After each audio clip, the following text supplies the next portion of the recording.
28일 앞으로 다가온 대선 전국 자세하게 분석해 보겠습니다. 이창훈 국민의힘 하나물 당협위원장, 이동학 더불어민주당 전 최고위원 두 분을 모셨습니다. 어서 오세요. 네, 안녕하세요. 네. 복잡한 국민의힘 얘기부터 좀 해봐야 될 것 같습니다. 김덕수를 내걸고 당 후보가 된 김문수 후보, 마음이 변한 거 맞죠, 지금? 그렇습니다. 사실 어느 누구도 예측을 못했죠. 예. 왜냐하면 마지막 토론회까지도 본인이 단일화에 가장 적극적이었지 않습니까? 그리고 선거 결과도 알 수 있듯이 당원들은 단일화를 하는 후보에게 6대4, 그래서 60% 가까이 몰아준 겁니다. 하지만 본인이 단일화에 소극적이고, 그리고 어저께 한덕수 후보를 만났음에도 불구하고 동상이몽식의 서로 다른 행태를 보인 자체가 당원들이 볼 때는 이게 뭐지 이런 생각을 할 것 같아요. 그리고 안 그래도 기울어진 운동장에서 어떻게든 힘을 합치고 과거에 대해서 끊임없이 저희 당이 잘못을 반성하고 그리고 미래로 나아가야 되는데 지금 오히려 과거의 발목 잡히는 게 아니라 단일화에 매몰돼서 지금 단 한 발짝도 못 나가고 있거든요. 그래서 이러한 상황에서 당원뿐만 아니라 중도, 민심도 오히려 더 떨어져 나갈 것 같은 그런 굉장히 지금 안 좋은 상황이 지속되고 있는 건 사실입니다. 어제 긴급 의총이 있었고요. 그리고 오늘 오전 10시에 단일화 회의가 있었다고 하는데 거기도 지금 안 나온 거죠? 그렇습니다. 그래서 단일화 회의도 무산됐고 오히려 입장문을 통해서 어저께 분명히 권영세, 권성동 지도부가 김문수 후보와 함께 후보의 요구를 일부 받아들였다. 그래서 중앙선대기구나 시도당의 선대기구 그 출범도 약속했고 그리고 단일화 기구도 발족하겠다고 했고 사무총장도 우선은 현재 사무총장을 실무가 추진되기 때문에 둘 수밖에 없지만 향후에 후보의 뜻대로 바꾸겠다 이렇게 장동혁 사무총장이 그렇습니다. 되는 건가요, 그럼? 그거는 뭐 다시 본인이 고사했기 때문에 그렇군요. 누구를 추천할지 다시 장동혁 사무총장 내정을 다시 할지는 모르겠습니다만 어쨌든 김 후보의 뜻을 받아들이겠다 이렇게 했는데 오늘 입장은 오히려 단일화 기구도 후보의 뜻과 전혀 상관없는 그런 일방적인 추진을 했다 이렇게 나왔거든요. 이 자체가 굉장히 참 납득하기 힘들고 그럼 어저께 만나서 합의한 건 뭐지 이런 생각이 드는 거죠. 그래서 김문수 후보가 어떤 생각으로 지금 마이웨이를 하고 있는지 굉장히 혼란스러운 상황입니다.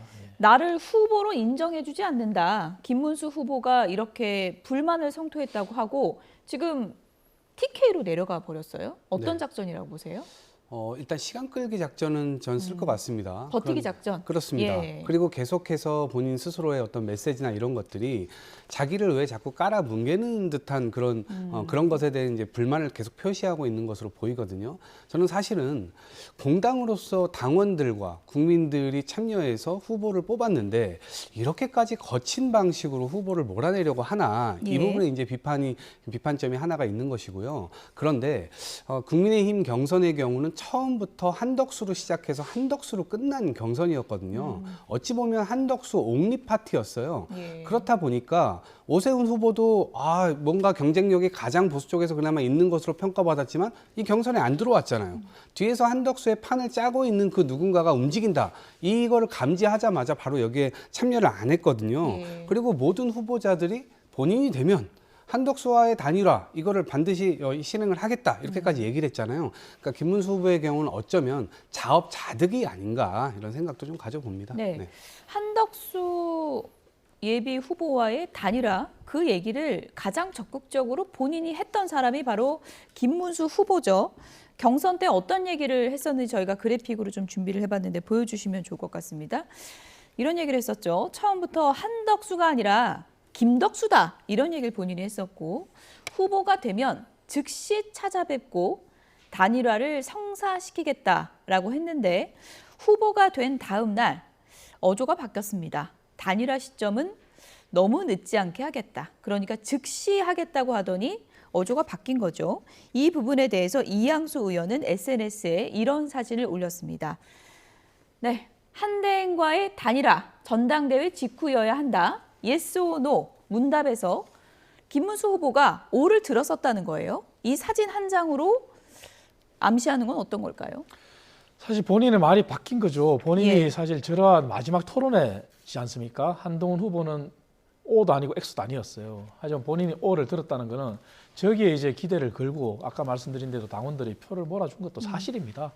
하지만 본인이 입장이 바뀐 게 정말 후보 본인의 생각이 바뀐 건지 예. 아니면 후보 주변의 인사들이 본인이 당의 공식 후보니까 예. 절대 단일화에 성급하게 응해서는 안 된다 이렇게 회유를 하는 건지 그건 예. 알 수 없습니다만 사실은 본인이 공개적으로 단일화 관련해서는 대국민 약속을 한 거나 다름없지 않습니까? 어제 의원총회에서 뭐 사기당했다 이런 말까지 나왔다고 하더라고요. 예, 그런 말도 있었던 건 사실인데 사실 예. 그 말도 저는 좀 과격한 것도 사실입니다. 예. 그래서 지금은 어떻게 보면은 김문수 후보 자체의 문제도 있지만 단일화를 압박하는 소위 말하는 친윤 의원들의 행태도 조금은 자제돼야 된다 저는 봅니다. 예. 왜냐하면 당의 공식 후보는 맞아요. 그리고 전당대회를 통해서 선출된 후보고 그렇다면 단일화를 약속했고 대국민 약속을 실천하기 위한 네. 방법론에서 김문수 후보도 존중을 해주면서 방법을 찾아 나갈 수도 있는데 사실은 너무 압박한 것도 사실이거든요. 그리고 김문수 후보의 생각이 어떤 연유로 바뀐지 모르겠지만 그런 부분도 허심탄회하게 얘기를 해야 되는데 사실은 얘기를 하기보다는 의총을 열고 오히려 대외적으로 김문수 후보가 밝힌 데 따르면 7일까지 무조건 단일화해라. 예. 이렇게 얘기했다는 거 아니겠습니까? 그런 부분들이 좀 상충하는 그래서 두 척이 평행선을 달리는 게 아니라 V자형을 그리는 확산 형태로 완전히 거리가 점점점 멀어지는 형태로 가고 있는 거 아닌가 하는 그러한 굉장히 참 안타까운 상황이 지금 이어지고 있습니다. 지도부가 너무 서두르고 압박한다 이런 비판의 여론도 있지만 현실적으로 너무 시간이 없는 것도 또 맞는 얘기이긴 하거든요. 11일 이전에 후보 등록을 해야 한덕수 예비 후보가 대선 후보가 돼도 국민의힘 2번으로 나올 수 있는 거죠. 그렇습니다. 예. 12일부터는 사실상 이제 선거 운동이 시작이 되기 때문에 11일까지 후보 등록 마감일까지 단일화를 이뤄야 그 단일화된 후보가 2번을 달고 뛸 수가 있는 거죠. 그런데 그 이전까지 저는 이게 뜸들이는 시간이 너무나 지금 짧은 것도 문제가 있고 예. 기본적으로 국민의힘이 그동안 해왔던 모습을 보면 뭔가 예우를 갖추고 이것을 부드럽게 해내는 능력 자체도 없어 보인다라는 말씀 드립니다. 왜냐하면 2년 반 동안 윤석열 대통령이 집권하는 동안 국민의힘의 비대위가 10번이 넘게 바뀌었습니다. 예. 그리고 당원들과 국민들의 힘에 의해서 뽑힌 당대표가 3번이나 쫓겨나는 모습을 보지 않았습니까? 그럴 때마다 굉장히 거친 방식을 활용했거든요. 그러니까 지금 당 사무총장이 뭐 3선 의원이시긴 하지만 저분이 지금 당의 후보에게 저렇게 공개적으로 저격을 한다는 건 저도 지금 뭐 40대 초반이지만 저는 20대 초반에 들어와서 20년째 정치권에 예. 몸담고 있는데 이런 장면은 저는 처음 보거든요. 그렇군요. 너무 거친 방식이에요. 그리고 이번 선거 전에 이런 식으로 모습이 국민들 앞에 노출이 된다면 도움이 안 된다는 걸 서로가 알 겁니다. 이런 방식이 도대체 왜 가냐? 예. 여전히 1호 당원, 윤석열 1호 당원이 굉장히 이 손아귀의 힘이 여전히 국민의힘에 미치는 힘이 굉장히 예. 지대하구나라는 것을 좀 느껴지고요. 이 싸움은 처음부터 김문수 대 예를 들면 그 결선에서 한동훈 후보가 붙었잖아요. 예. 한동훈 후보는 김문수 후보를 상대로 대결을 했지만 그 뒤에 한덕수가 있었고 그 뒤에는 윤석열 전 대통령이 있었다. 그런 점에서 이번 선거는 다시 윤석열 전 대통령과 이재명 후보의 싸움이 되는 것이 아닐까? 누가 나오든지 간에 그런 방식이 될 수밖에 없다라고 봅니다. 일단 양측이 지금 감정적으로 지도부와 김문수 후보 측이 격해져 있는 건 사실인데 어떻게 보세요? 김문수 후보 측이 단일화 카드를 아예 버리고 한덕수 고사 작전으로 가는 거라고 보세요? 아니면 끝에는 단일화를 할 생각이 있다고 보세요? 결국에는 전 단일화를 할 수밖에 없을 거라 봅니다. 지금 이것을 버텨내기가 굉장히 힘들어요. 왜냐하면 예. 목표가 있어야 돼요. 예. 그 뒤에 김문수 후보를 중심으로 세력이 형성되어 있다면 김문수 후보가 그렇게 카드를 써볼 만할 겁니다. 그런데 대부분 다 윤석열 전 대통령의 지지자들이고 그리고 그 의원들 역시도 윤석열 대통령을 거역할 생각이 없으신 분들이에요. 그렇기 때문에 사실은 경선판에서도 여러 캠프로 다 찢어져서 사실상 파견을 나가 있었던 겁니다. 네. 의원들이요. 그러면 그분들이 지금 전폭적으로 김문수 후보를 압박해 가면서 무조건 단일화를 빠르게 해야 된다라고 하고 있기 때문에 예. 김문수 후보 독자적으로 뭔가 추후에 당권이라든가 이런 걸 바라보고 계속해서 행보를 하기에도 세력이 없는 상황에서는 그건 불가능하기 때문에 그리고 굉장히 대역 제인의 또 이 비판을 굉장히 크게 받을 수 있기 때문에 그런 부담감이 작용된다면 이 후보 자격을 그대로 유지하겠다라는 생각은 하기가 어렵다 이렇게 봅니다. 하긴 할 것이다. 조금 전에 뉴스 보니까 유상범 의원하고 김재원 전 의원이 비밀 회동을 했다고 합니다. 그래서 지금 단일화 얘기가 좀 물밑에서 오가고 있는 것 같긴 한데 지금 국민의힘에서 나오는 얘기는 어쨌든 1차 마지노선은 지켜야 되고 그래서 최소한 9일까지는 이걸 협상을 끝내야 된다 이런 얘기가 나오고 있더라고요. 그렇습니다. 사실 예. 11일이면 후보 등록이 마감입니다. 그러면 후보가 누가 되든 간에 2번의 기호를 획득하려면 예. 사실 10일까지는 마무리돼야 됩니다. 그렇다면 지금 생각할 수 있는 방식이 과거의 DJP 예. 단일화처럼 단판이 있을 수 있고요. 아니면은 노무현 정몽준이나 그런 케이스처럼 국민 여론조사 이런 예. 것도 할 수가 있는데요. 사실은 여론조사는 저희가 과거의 경험상 봤을 때 이번 전당대회 때도 마찬가지지만 1,500명씩 4개 여론조사 기간을 한다면 이틀이 예. 걸립니다. 하지만 그렇군요. 그것을 줄인다면 하루 만에도 가능하거든요. 예. 그래서 어떠한 방식을 취하든 간에 지금 오늘이 6일이고 그렇다면 이제 남은 기간은 물리적으로 4일입니다.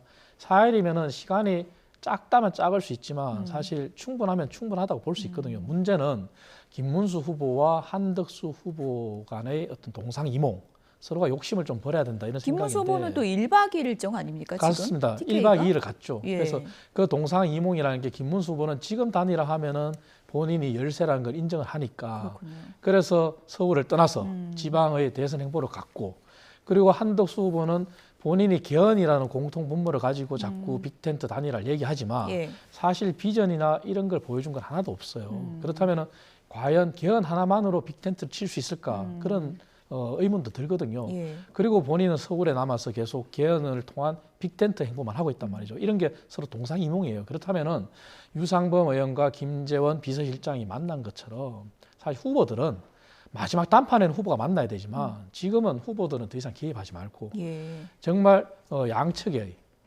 당사자들이 나서서 어느 정도 판을 다 짠 다음에 마지막 단판하는 그래서 후보들은 후보들의 마이웨이처럼 선거운동을 하고 예. 당의 단일화 기구와 그리고 김문수 후보 측 그리고 한덕수 후보 측도 이미 단일화 협상 창구를 내보냈지 않습니까? 예. 그렇게 만나서 어느 정도 조율해서 빨리 마무리 짓는 것이 그리고 여기에 외부 세력이 개입됐다 민주당이 비판한 것처럼 그리고 예. 김문수 후보가 느끼는 것처럼 후보가 소외됐다 하는 걸 느끼지 않도록 소위 말해서 우리가 생각하는 그런 외부 세력이 친윤 의원들이잖아요. 친윤 의원들도 더 이상 단일화에 대해서는 공개적인 압박이나 그러한 발언을 자제하고 그래서 단일화 기구에만 맡긴다면은 저는 시간은 충분히 가능하다 저는 그렇게 봅니다. 김문수 후보 측에서는 한 번에 하자. 이낙연, 이준석 다 합쳐서 한 번에 하자. 이런 것도 제시했다고 하는데 그건 현실성이 있다고 보세요? 그러려면 김문수 후보가 바뀌어야죠. 사실은 전당대회 과정에서도 김문수 후보한테 계엄과 탄핵에 대한 생각을 물었을 때 본인이 후보가 된 다음에 뜻을 밝히겠다 그랬지 않습니까? 예.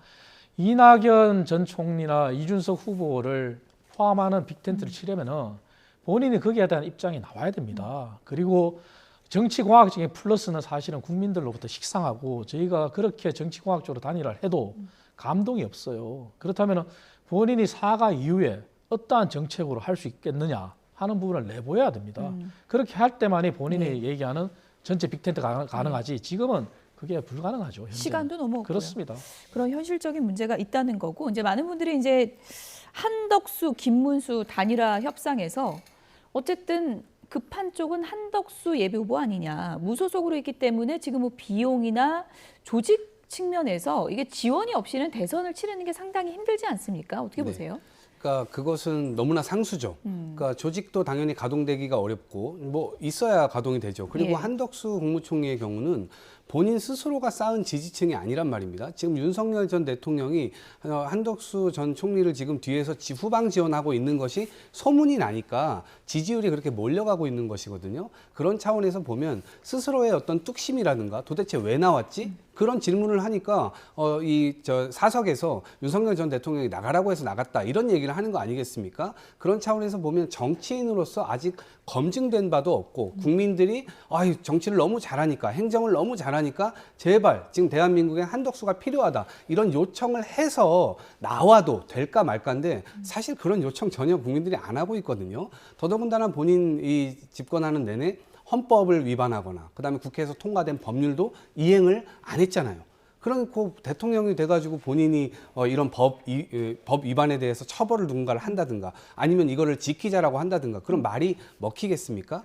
그런 차원에서 보면 한덕수 국무총리 스스로가 가지고 있는 어떤 매력도라든가 지지층 이런 것들은 이미 사상 누각에 불과하다. 그렇지만 그 뒤에 있는 윤석열 전 대통령의 힘이 그립감이 여전히 국민의힘에 굉장히 지대하게 영향을 미치고 있기 때문에 그것 가지고 전 나온 거라고 생각을 하고요. 이미 판은 그렇게 짜여져 있었기 때문에 예. 국민의힘 경선에서 김문수 후보의 역할은 바톤을 그대로 들고 뛰다가 결승점까지 뛰는 게 아니라 한덕수 후보에게 바톤을 잘 넘겨주는 거기까지여야 한다고 생각을 하고 아마 굳게 믿고 있을 겁니다. 그래서 지금 이를테면 주말에 지금 전국 지도부 회의나 아니면은 지금 전당대회까지 일자를 지금 공고한 상태거든요. 예. 이게 후보자하고 조율된 지금 일정들이 아니에요. 보통 그건 왜 하는 거예요? 그러니까 그걸 여는 것은 예. 후보 단일화와 관련된 걸 추인한다거나 그렇군요. 아니면 당원 당규를 개정한다거나 아주 예. 중요한 것들을 그러면 그런 것들을 통해서 할 수 있는데 의제도 안건도 지금 상정이 안 돼 있는 상태예요. 그러니까 이런 경우는 또 처음 봤거든요. 그런 차원에서 보면 김문수 후보가 계속해서 패싱 당하고 있어서 예. 한덕수 후보는 당의 그러한 어떤 그립감 이런 것들을 계속 믿고 신뢰할 수 있는 어떤 하나의 근거가 되지 않을까 싶습니다. 상임정국이하고 전당대회를 연다고 하니까 김문수 후보 측에서는 나를 후보에서 끌어내리려 하는 거냐 이렇게 또 반박을 하고 있거든요. 이거 오해입니까? 아니면 그런 의도가 있는 겁니까? 오해라고 봐야 되고요. 오해입니까? 그리고 이양수 예. 사무총장도 명확히 밝혔습니다. 이것은 행정적인 절차에 불과하다. 예. 왜냐하면 사실은 김문수 후보가 단일화 과정에서 후보로 선정이 된다면 그렇다면은 이러한 전국위원회나 전당대회가 필요가 없어요. 하지만 한덕수 후보가 만약에 단일화에 승리한다면은 저희 당 후보가 바뀌는 과정이지 않습니까? 그리고 한덕수 후보가 또 입당을 해야 되는 상황이고 그렇다면 거기에 대한 추인을 위한 그러한 어떤 행정적인 절차일 뿐입니다. 그래서 단일화가 아직 확정이 안 된 상황에서 안건을 못 내세운 거고요. 그리고 후보를 끌어내린다. 이것은 사실은 저희 당이 만약에 그렇게 간다면 당이 존재 이유가 없죠. 예. 당이 애초에 경선을 했다는 자체도 잘못이고 그렇기 때문에 그렇게 갈 수는 없습니다. 그리고 김문수 후보를 지지한 당원들도 단일화를 위해서 지지한 당원도 있지만 정말 김문수 후보가 좋아서 지지한 당원도 있거든요. 그렇기 때문에 그렇게 극단적인 오해나 극단적인 말씀은 김문수 후보 측에서도 자제할 필요가 있습니다. 예. 예. 그런데 단순히 줄다리기가 아니라 김문수 후보 측 지금 핵심으로 장제원 전 의원이 뛰고 있는데 장제원 전 의원이 이제 언론에서 한 인터뷰 발언을 보면 이것은 단순히 김재원 의원입니다. 죄송합니다. 예. 김재원 의원이죠. 네. 김재원 전 의원. 네. 지금 비서실장으로 지금 활동을 하고 있는데 본선에서 투표 용지에 한덕수 후보의 이름은 없을 것이다. 이렇게 얘기를 했거든요. 이거는 줄다리기가 아니라 우리는 단일화할 생각이 없다. 뭐 이렇게까지 볼 수 있는 거 아닙니까? 어떻게 보세요? 김문수 후보의 비서실장으로서 저는 본인이 김문수 후보를 모시기 때문에 저런 발언을 할 수 있다고 생각을 합니다. 하지만 저것이 단일화를 하지 않겠다는 그러한 모습으로 비친다면은 예. 사실 김문수 후보가 대국민 약속을 한 것을 뒤집는 거거든요. 그래서 비서실장이면 사실 참모거든요. 참모가 나서서 저런 오해를 사는 발언을 하는 것도 적절하지는 않습니다. 예. 다만 단일화를 한다면은 단일화에 대해서 얼마나 자신 있다 그리고 어떻게 해야 된다 그런 정도의 방향성을 얘기하는 것은 비서실장을 할 수 있지만 예. 지금은 저런 모습 자체는 오히려 전체적인 보수의 단합이나 당의 어떤 혼란을 막고 위기를 극복하는 데 전혀 도움이 되지 않는다. 그래서 예. 저런 발언 앞으로도 자제가 좀 돼야 될 필요가 있습니다. 네. 네. 조금 전에 제가 이름을 잘못 말씀드린 건 다시 한번 사과드리겠습니다. 김재원 전 의원이고 지금 비서실장을 맡고 있는 그런 상황인데 어쨌든 지금 한덕수 전 총리 같은 경우에는 오늘 관훈클럽 토론회에 나왔고 이낙연 또 전 대표를 만난다고 하거든요.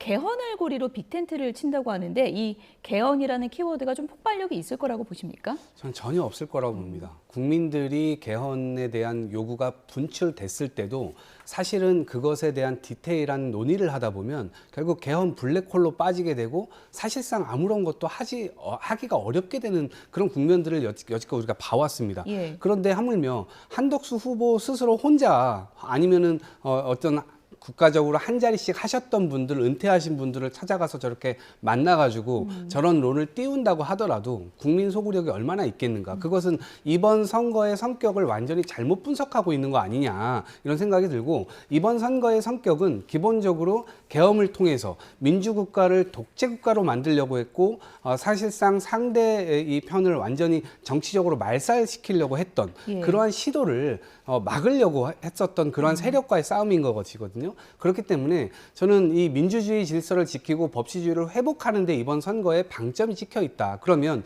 계엄 문제와 관련돼서도 그렇고 탄핵 문제와 관련돼서도 그렇고 한덕수 후보 스스로가 이것을 정리를 해줘야 돼요. 예. 본인 스스로가 지금 정리를 못하고 있는 게 헌법재판소 재판관 계속해서 정치적으로 임명 안 하다가 임명을 해야 될 때 안 하고 또 안 해야 될 땐 또 하고 이렇게 무리수를 보여줬잖아요. 그렇기 때문에 그것은 자가당착적 성격이 굉장히 크다. 그리고 계속해서 이런 진행되는 내용들을 보니까 김문수 후보의 경우서도 어쨌든 당에서는 후보를 계속해서 배제하고 있는 상태이고 아주 상수로 한덕수 국무총리가 최종 후보로 될 거라는 것을 상정하고 지금 움직이는 이 모습이 다 보이잖아요. 민주적인 어떤 공당의 운영 자체가 안 되고 있다 보니까 국민들 입장에서는 이 정당은 무조건 심판해야 될 수밖에 없는 그런 상황입니다. 아무리 개헌 할아버지를 꺼낸다 하더라도 예. 저는 사실 이번 선거판에서는 말이 되지 않을 얘기다라고 봅니다. 네.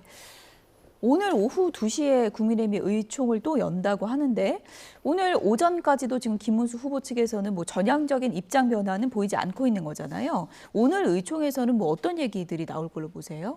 오늘 의총도 단일화 압박의 예. 연속이겠죠. 예. 연속이고, 그리고 김문수 후보에 대한 비난이 성토하겠지만 사실은 의총을 다시 연다는 자체가 우리 당이 자중질환에 빠지고 있다. 이것을 보여주는 거지 않습니까? 의견이 모이지 않고 그렇습니다. 있다는 건가요? 예. 그래서 저는 의총을 자꾸 열기보다는 예. 이미 당 지도부가 단일화 기구를 발족을 했고, 그리고 물론 김문수 후보는 어저께 지도부와 회동을 함에도 불구하고 단일화 기구도 본인의 뜻과 상관없다 이런 표명을 했기 때문에 거기에 좀 더 보완을 해서 단일화에 초점을 맞춰서 당은 나가야 됩니다. 하지만 의총을 자꾸 해봐야 우리 당이 난국에 빠져 있다. 그리고 당이 점점 더 혼란에 빠져 있다. 것을 인정하는 꼴밖에 안 되거든요. 그래서 저는 이러한 의총을 좀 지양을 하고 그리고 단일화 기구에 예. 모든 것을 힘을 실어줘서 그리고 후보들의 대리 인격도 참여해서 빠르게 시간이 얼마 남지 않았기 때문에 거기에 온 힘을 쏟아야 된다. 저는 그렇게 생각합니다. 어쨌든 지금 뭐 그럼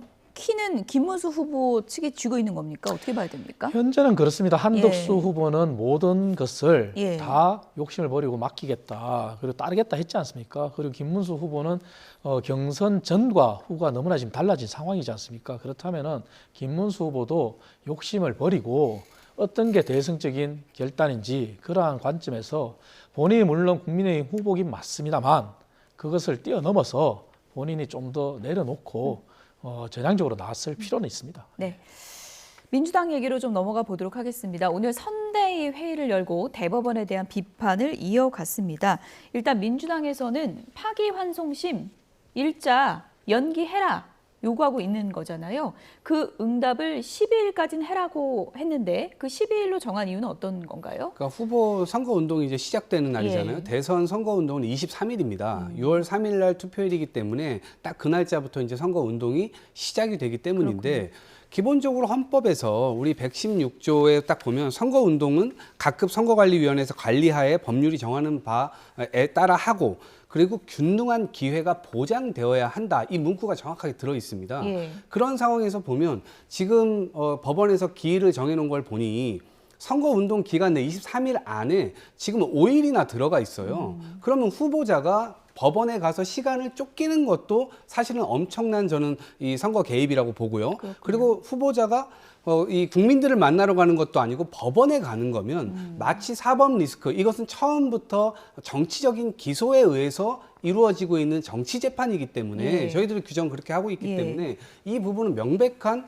이 선거 개입이다라는 입장을 갖고 있습니다. 그렇기 때문에 이 지점에 대해서 이 사법부 스스로가 정의를 좀 해주고 그리고 국민들의 어떤 선택권은 정확하게 보장해주고 국민들의 선택에 의해서 사법부도 사실은 그 부분을 존중해줘야 되는 거죠. 이게 지금 제가 사법부를 완전히 무시하자 이런 얘기가 아니고요. 민주주의라고 하는 것은 국민의 선택이 헌법이 가장 위에 있는 겁니다. 그런데 그 헌법을 지금 무시하면서까지 지금 이렇게까지 선거 전에 들어온다는 것은 국민의 선택권, 헌법 위배 소지가 굉장히 크기 때문에 저희들은 그 주장을 계속 하고 있는 겁니다. 공판을 좀 미룰 가능성은 좀 있다고 보십니까?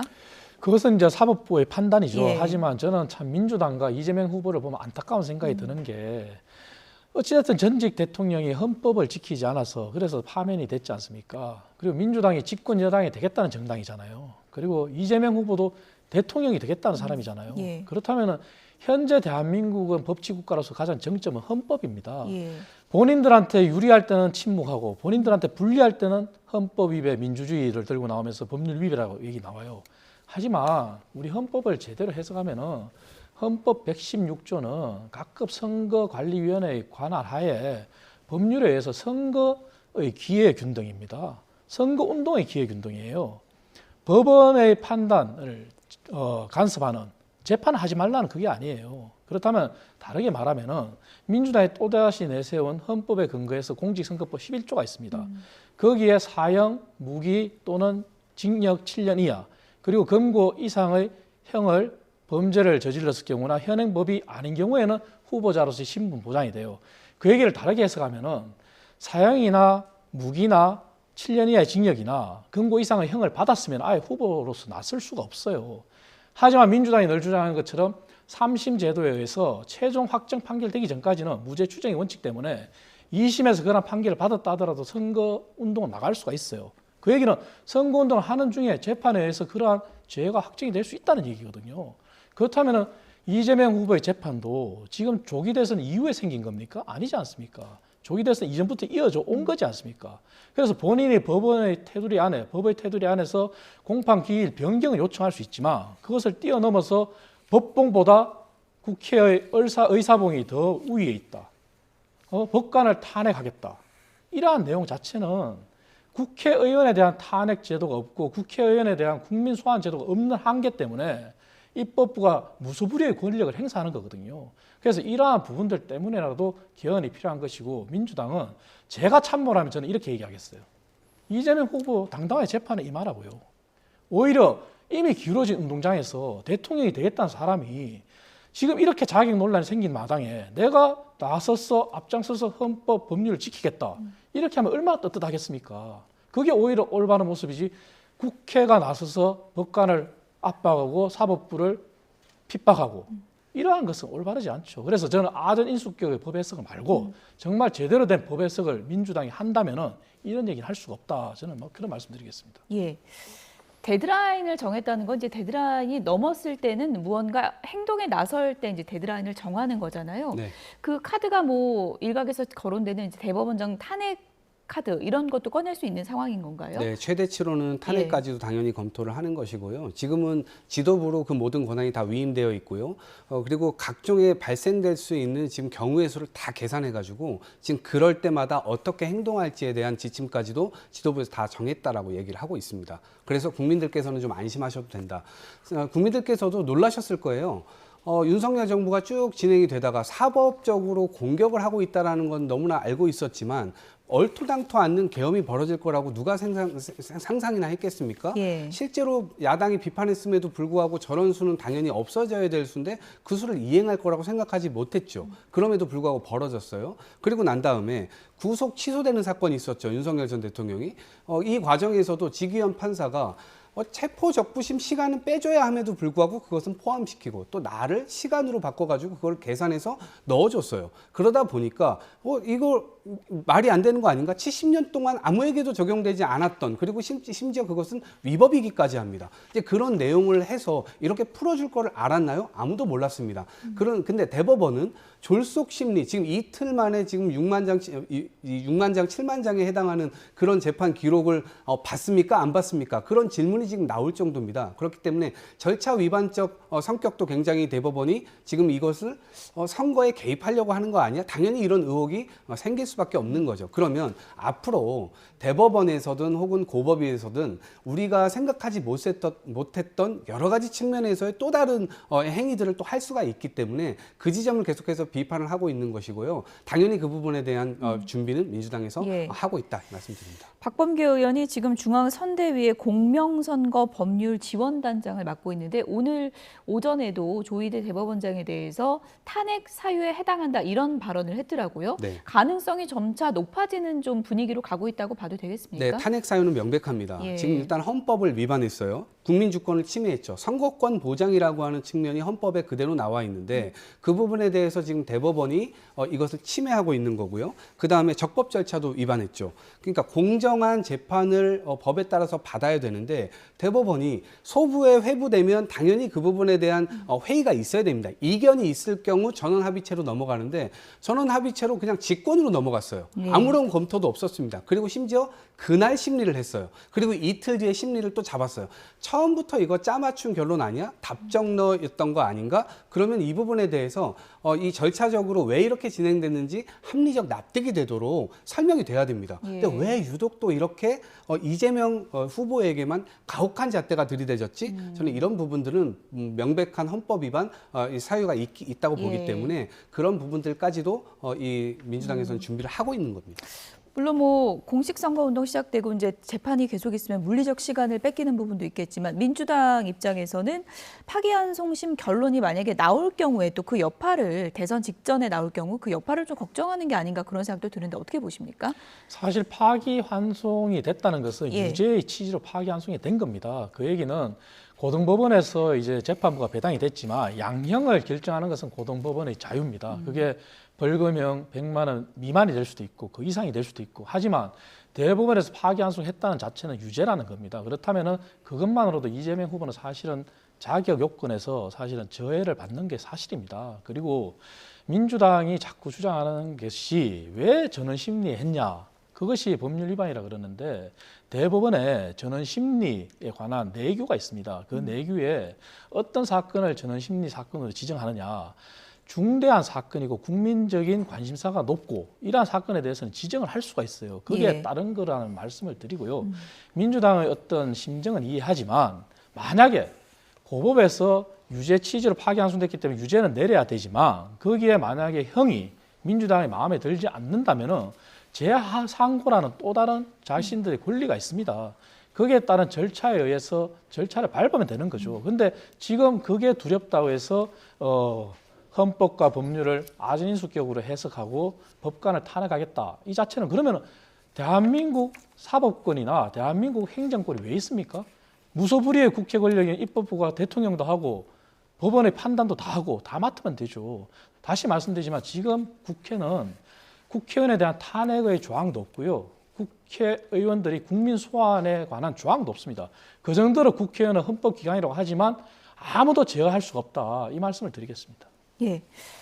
그런데 이제 파기환송을 넘어서 조희대 대법원장이 파기자판도 검토한 거 아니냐. 민주당 내부에서는 또 이런 얘기도 나오고 있다고 그러더라고요. 그러니까 지금은 사실은 예. 이 가이드라인을 칠 수가 없습니다. 대법원에서 조희대 대법관을 중심으로 지금 이미 10명의 이 재판관들이 제대로 된 심리 과정도 없이 이렇게 졸속으로 했단 말이에요. 그럼 도대체 무엇을 근거로 그렇게 했지? 아무리 봐도 좀 이상해요. 그러면 지금 이제 한간에 소문이 여러 가지가 이제 돌고 있습니다. 이미 어떤 특정 로펌 그리고 윤석열 전 대통령과 함께 이미 이 많은 것들이 지금 내통하고 있는 거 아니냐 이런 의혹이 계속 전면적으로 불거질 수밖에 없고 대법관이든 아니면 고법이든 국민들 앞에 뭔가 설명이 돼야 됩니다. 예. 그렇기 때문에 그 설명이 지금 안 되고 있는 상황 속에서 당연히 이재명 대표에 대한 탄압의 연장선이구나. 이것이 대표적으로 사법의 정치화, 이것은 교과서에 들어갈 만한 일이구나. 이렇게 우려를 할 수밖에 없는 겁니다. 그런 측면에서 보면 민주당으로서는 바로 그 지점까지도 염두를 해두고 지금 고법 판사에 대한 어떤 뭐 탄핵 얘기도 나오는데 예. 어떤 행위가 지금 이루어지지 않은 상태이기 때문에 그걸 예정해서 예단해서 지금 미리 뭐 탄핵을 하거나 그럴 수는 없죠. 그렇지만 어쨌든 진행되는 그 과정 속에서 파기자판이 일어난 다음에 파기 자판이 아니고 재판이 이루어지고 난 다음에 예. 이재명 후보 측에서는 뭔가 다시 재판 절차상의 어떤 이의를 제기하거나 여러 가지 서류를 제출할 거 아닙니까? 그런데 그런 것들을 다 기각하려고 하는 어떤 모양새가 보인다라고 했을 때는 그럴 때는 실력 행사를 당연히 정치적으로 주어진 그런 실력 행사를 할 수 있다. 그런 내용까지도 지금 이미 다 얘기를 하고 있습니다. 네. 어쨌든 이건 뭐 또 사법부에서 결정해야 될 문제가 남아 있는데 어떤 결정이 나오고 민주당에서는 또 추후에 어떤 대응을 할지 좀 지켜봐야 될 것 같고요. 끝으로 YTN 여론조사를 잠시 살펴보겠습니다. 먼저 관심인 국민의힘 단일화 조사부터 좀 볼까요? 네, 김문수 대 한덕수 단일화 후보는 누가 돼야 할까요? 라는 여론조사에 김문수 19, 한덕수 29% 이렇게 나왔습니다. 그런데 다음 그래픽 보여주실까요? 국민의힘 지지층으로 한정해서 물어보면 격차가 좀 많이 벌어집니다. 김문수 29, 한덕수 59입니다.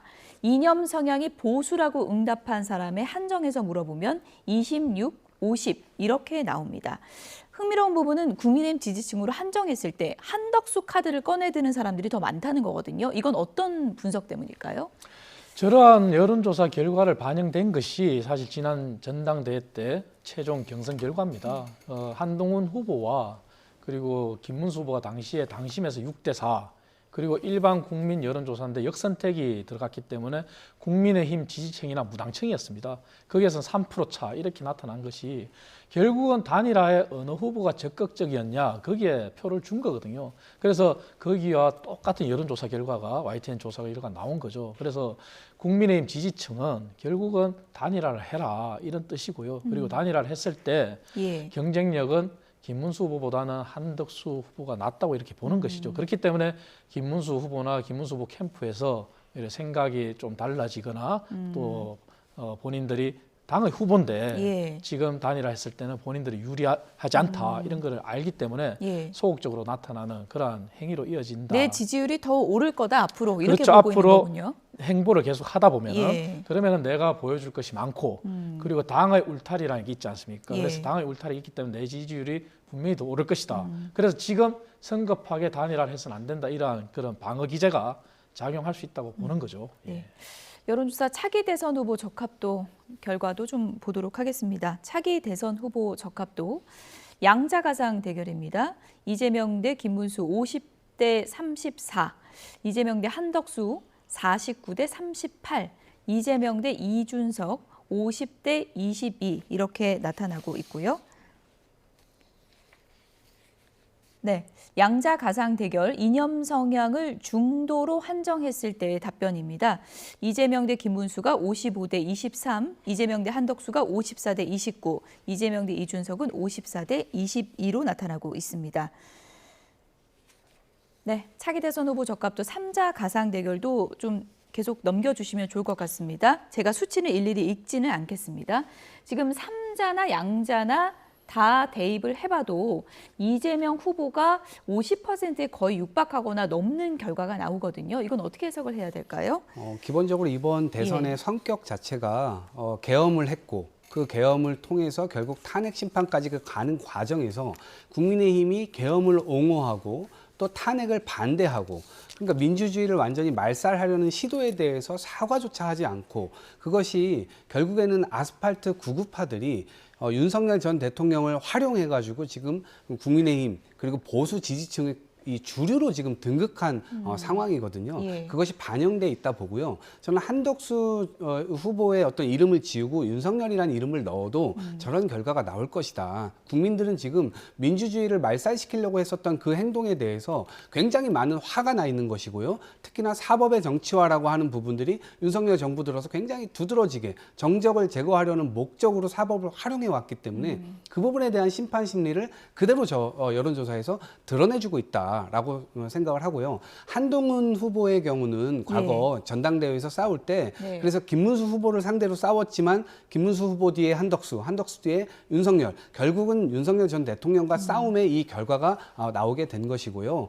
결국 이 대선에서의 싸움도 국민들이 민주국가를 수호하냐 법치주의를 수호하냐 그런 싸움이 될 것이기 때문에 이재명 후보의 어떤 지지율이나 이런 것들은 과반 이상에서 계속해서 이 유지를 할 것이라고 보고요. 다만 국민의힘 지지율은 계속해서 좀 출렁이지 않을까 싶습니다. 예. 대선은 28일 남았다 그러는데 뭐 단일화 변수도 크고 또 사법 리스크 변수도 남아 있어서 앞으로 좀 변곡점이 많을 것 같습니다. 지금까지 이창근 국민의힘 하남을 당협위원장, 이동학 민주당 전 최고위원 두 분이었습니다. 고맙습니다. 고맙습니다.